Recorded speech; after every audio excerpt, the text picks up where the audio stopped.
Eric, you once said that you would be quite happy for the show to run 5 seasons. Yeah. As we go into season 4, do you still feel that way? Yeah. I don't know, and actually my bosses are in the room, so I want to do it forever. It's better to go out on top. I'm really afraid of jumping the shark. Like, that's like a huge fear of mine. I've made this joke before, but I don't want Hawaiian weddings and Raven Simone and like the whole, like, we're in London now, and hilarious, and just all that shark jumping. And better to go out like on top and strong. And a story like this is so epic and has, it wants to have an ending where you can walk away kind of satisfied and smoke a cigarette rather than just dragging off into a inevitable slide into mediocrity, and I want to try to avoid that if we can.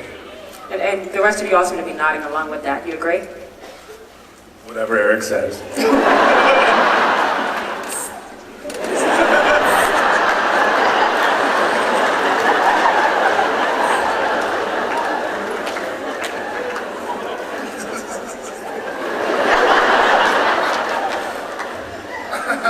Sarah and Jensen.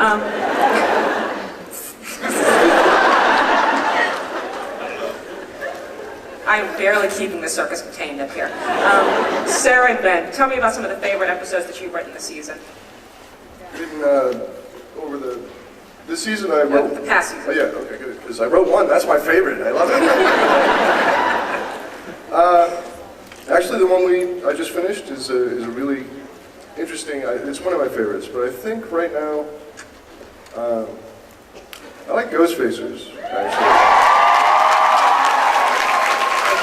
To be honest. Who came up with that idea? Pardon me?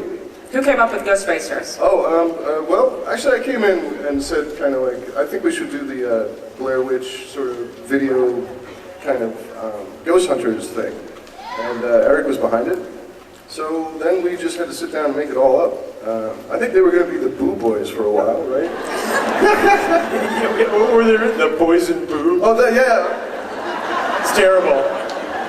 And for the record, that was like I was like, well, we could call them the Boys and Boo. And then Ben's like, don't be an idiot, we're calling them the Ghostfacers.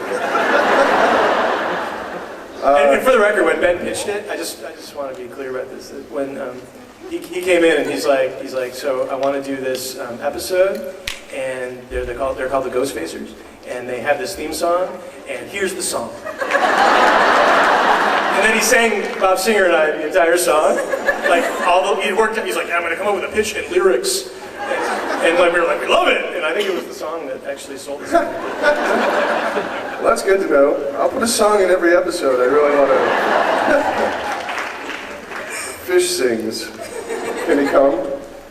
What? If the fish sings, can he come? Oh. He wants, okay. Ben keeps pitching this episode about this wishing fish. Which is like this fish that you hold in your hands and makes your wishes come true, and he goes, blah, blah, blah.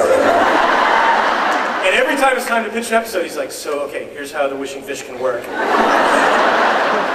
every effing time, and we're like, maybe, it's like every time Charles Manson comes up for parole, we're always like, it's true. It's not gonna, yeah. He was always going to be a koi this time, remember? Oh, yeah. I'm going to get that fish. Sarah, did you have a favorite from the past season that you wrote? This is my least favorite question. Well, it's one of my least favorite. It was Eric's question, actually. I'm a big fan of Justin Bellow. First and foremost, because I think you two did such a tremendous job, both of you. And when you write a show that takes place primarily in one location, and you write like 6-page scenes where people are talking, there's a lot of potential for it to suck, and for it to be all the writer's fault. And when it goes well, it's because the director was awesome and the writers were awesome. And the director was awesome and the actors were awesome. Let's say what you mean. Because they were awesome, and Phil Sabricha was awesome, and everyone on the set really did a great job. And it was one of those things where the hammer was over our head and we were about to go on strike. And Eric came to me and said, I know you want to do an episode about what happens when you're dreaming, but I want you to do this episode about cops instead. And I was like, I don't really want to do an episode about cops instead. But it turned out to be really fun and cool. So, you know, a little out of my wheelhouse is the way to go, I think. Yeah.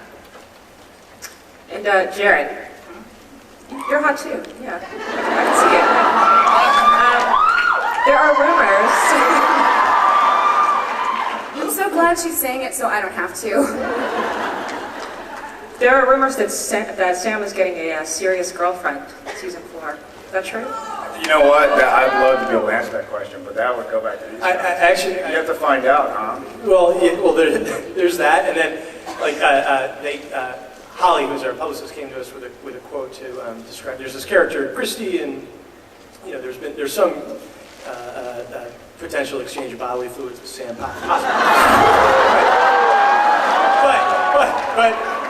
But Not like, hey, you're gonna have a kissing scene. Get prepared. Yeah. We're gonna exchange bodily we get fluids. real graphic. We get real basic instinct. But they asked me to describe the. They asked me to.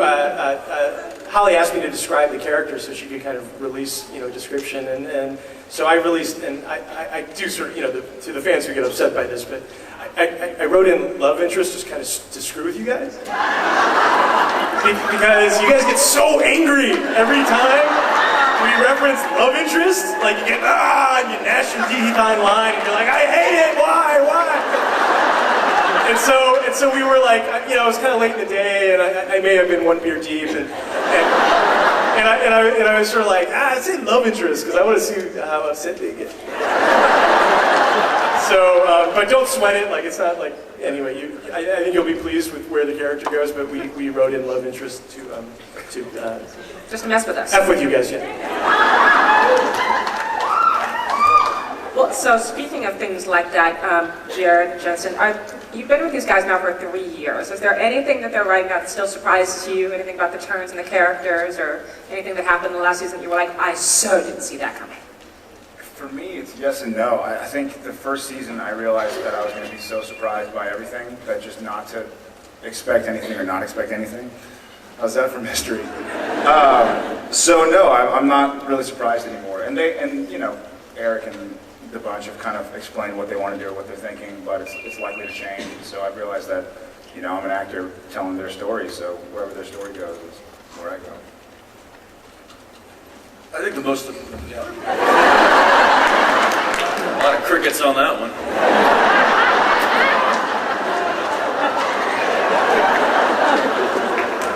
I think actually the most surprised I've been is the beginning of this season, and where where they're taking the story and the characters and what's happening. I had a long talk with Eric when we got back to work, and I think it was probably the most intense conversation as far as just going over the story that we've had in the history of the show. And it's it's a storyline that's gonna, I'm not gonna give anything away, but it's gonna unfold, and it's gonna really add a lot of elements that we haven't dealt with on the show into it, and I'm pretty excited about that. I wasn't expecting it. Yeah, for what it's worth, we, as the writers, are kind of, I think we have story ideas at least through 10 at this point, so we're almost closing in on halfway done. But, we're giggling like schoolgirls in the writers' room. I mean, we feel like season 4 is, we hope you guys dig it, because for what it's worth, the writers are really loving it. And I'm, and anyone who has read interviews with me knows that I can be critical of my own stuff, and, I think certain episodes of season 3 were just okay, but I feel like season 4 we're just like kicking the doors off it and going in some places that I think people will find really interesting and entertaining. Yeah. I was fishing for applause. He's not just saying that. He really isn't. For my money, it's the best mythology we've done since season 1, for sure. Yeah.